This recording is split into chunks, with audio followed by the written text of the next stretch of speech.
So we are here, we're at Fort William, we're at the top of the track, we're in the big eye thing right now. Yeah, we're just going to spend the day, we're going to walk the track, scope some lines, figure out where we're going. Haven't been here in 5 years, so probably a wise thing to do, but yeah, we'll take a stroll down, pick some lines, stop, probably watch some people. There's a few World Cup riders here, so see if we can catch a glimpse of them, but yeah, let's go.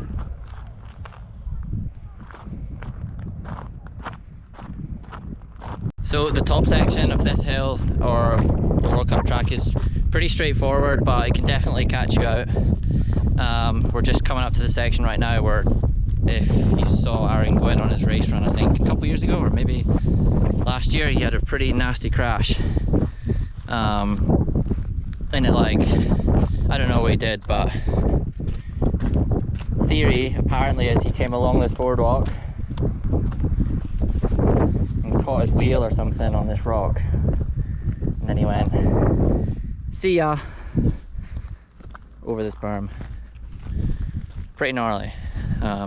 If you haven't seen it, you'll probably be able to find it on YouTube. But yeah, these turns they're not actually banked very high, they're pretty like low, and this stuff actually rides way better in the wet, so I'm hoping when we come to ride it that it's soaking wet, and then the traction will be prime. But yeah, won't talk too much about this top section because there isn't much really going on.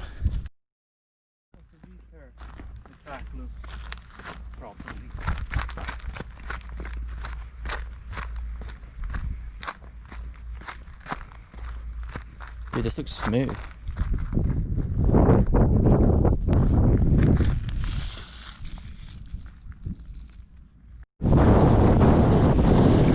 For this final boardwalk on the top section, usually you see a lot of people just sitting down, speed tucking, spin their legs, because this is where the kind of Gnar starts, I guess you could say. So you want to get some good deep breaths and basically prepare yourself. At the end of the first boardwalk, pretty sure the first split of the World Cup is here. Pretty sure. And then look, now we're into the Gnar. So we have, like I said at the top, there's a few good guys here.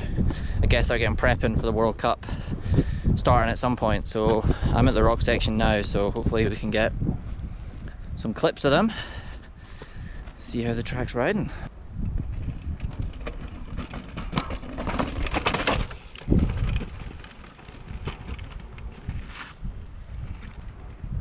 Do you hear those wheels? Mad.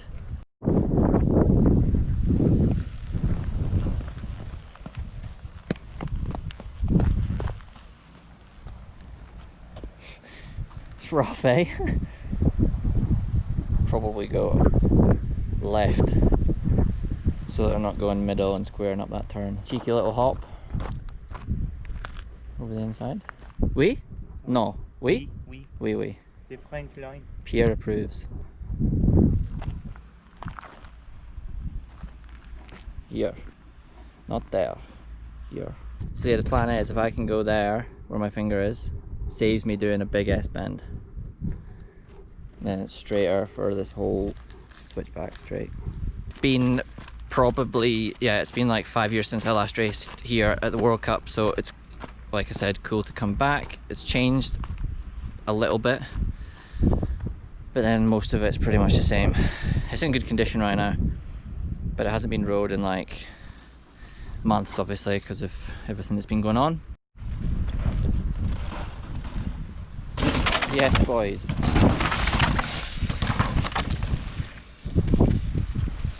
Woo.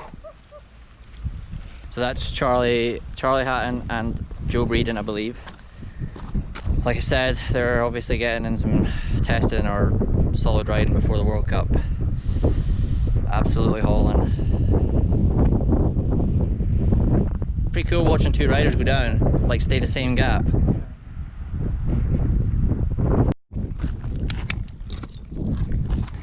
Little memorial thing here, I think, dude. I wonder if this rock here claimed a victim. Probably.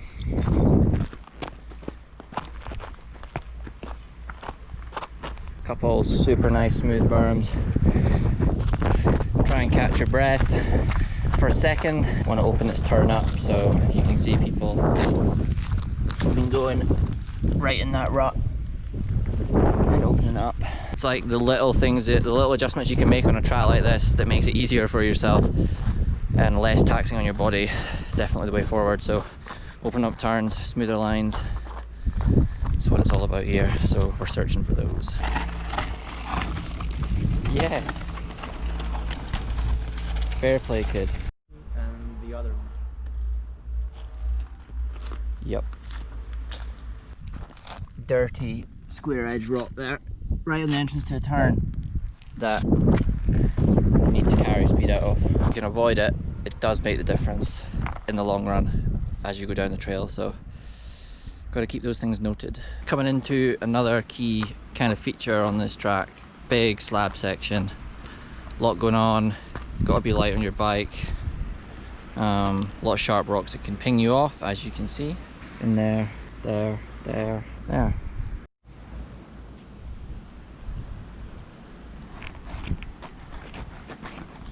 So the nice thing about Fort William is that it has this rock slab that is granite, super grippy. Even when it's wet, it is a little bit more slick, but it's still, the grip is still there, so you should be able to fly over this section without touching the brakes at all. The grip's there, so no need to grab those levers. Beep.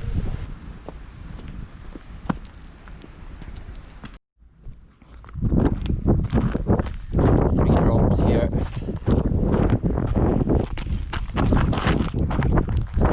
Push the bike down on that. Jump off this. Into there. So we'll jump and land in this turn where there's heaps of support anyway. So we are almost what you could call the halfway point, I guess. Deer Gate, we're just past the disco hip, which is like a little berm to hip jump, and then yeah, some pretty rough stuff here. All about keeping your wheels on the ground and just trying to carry some speed. Yeah, we're almost out of the full gnarly stuff. Whoever this kid is absolutely sending it. Yo!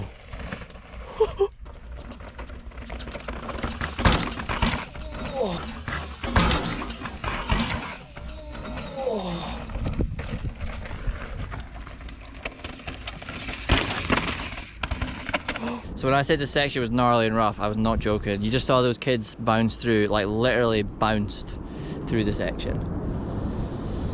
Difficult for sure, but fair play to them. They were not shy of sending it. Yeah, right. Where Pierre's standing.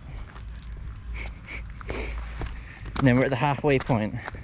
Dude always sketches me out walking on this stuff. Savage. So I've actually not ridden this new section at all. Like, well, it's not new, it's like a couple years old, but I've never rode it. Always done the original.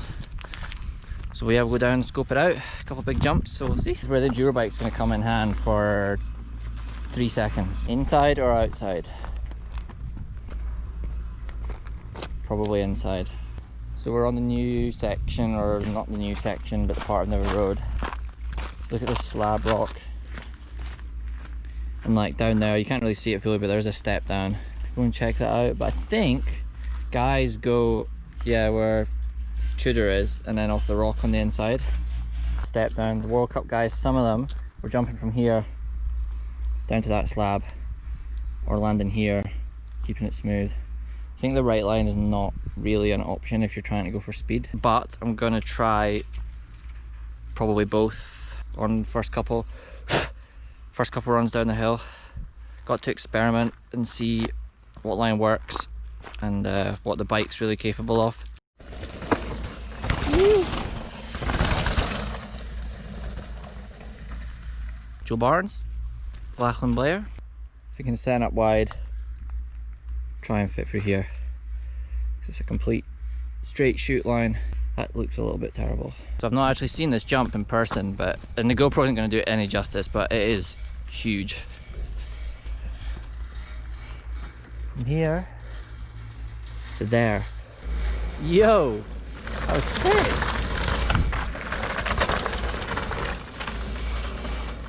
Hauling, boys.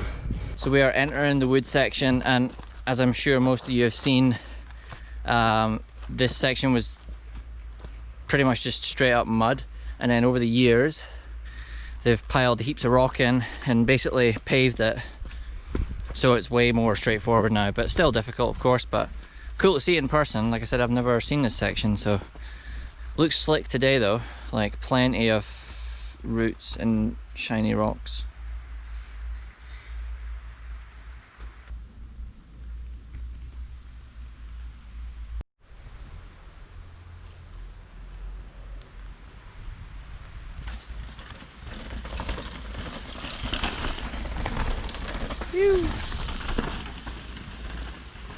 World Cup wood section.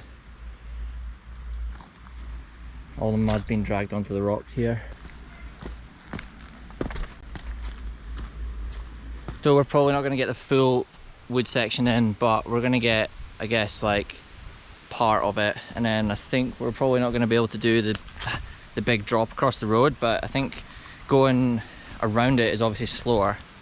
We're going to take a bit of a detour, so that's obviously slower than what they would do in the World Cup.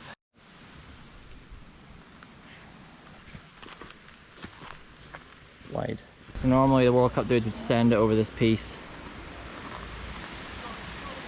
but we're going to be pedaling up a hill and into this. Give this video a like if you want me to hit this wall ride. I'll do it one run.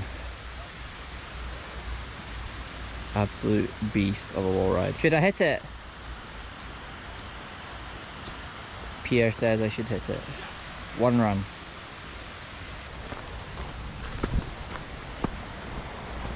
Couple nice smooth berms.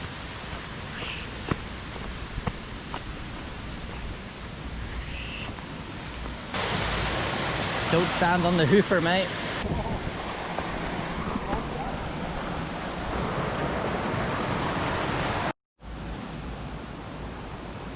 So we're just approaching the motorway section.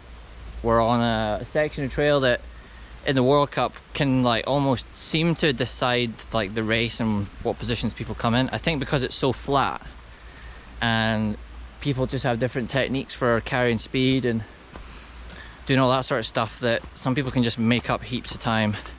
And yeah, I don't know if like wheel size comes into that or whatever that may be, but I mean there isn't too much of line choice, but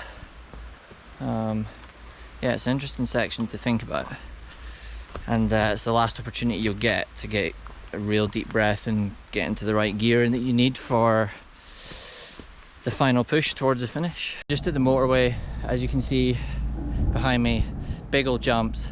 Hoping to catch some of the boys coming down, see if they're squashing the jumps or getting some pedal, getting some solid cranks in between. Yeah, it's like this whole section here behind me, the hip jump, that really like it's the corner that sets your speed up to the finish.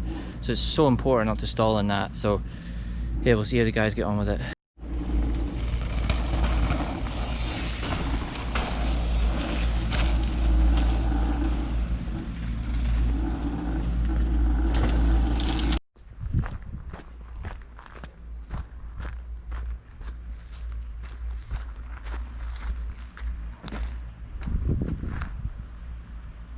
So that is the track walk video done. Super cool. I'm really interested to see what the Druid is capable of. I think it's going to surprise a lot of people. So yeah, stay tuned for the next video, and yeah, keep your eyes peeled. Be sure to give it a like, comment below, let me know your thoughts. What do you think? How do you think the Druid's going to perform? It's only 130 in the rear, but I think it'll surprise a lot of you guys. So I'm interested to find out. So until then, stay safe and healthy, and we'll see you in the next one.